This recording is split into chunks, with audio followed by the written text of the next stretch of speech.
Rin naman hindi ko alam ng ganito ang pagpunla eh. Na-experience ko lang rin. Para mabilis lang ang pag-uslit niya. Kalahati lang ilulubog ko. Ganyan ang resulta niya.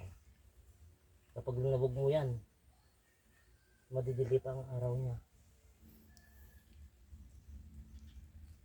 Eh, basa-basa na yan. Di kitang-kita. Para naman hindi na pwedeng diligan bukas eh. Ang ugat eh, Oo. kakapit na. Kapit na yan.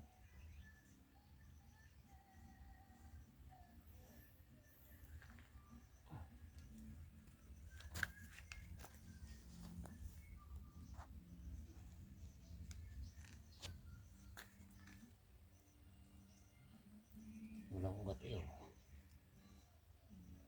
Ganyan lang siya. Diyan ang pagtanim ng punla. Parang Dati nga may nakasulat pa dun sa lata eh. Wala na eh. Hindi naman nila sinusunod. Sabi siguro. May nakasulat doon kung paano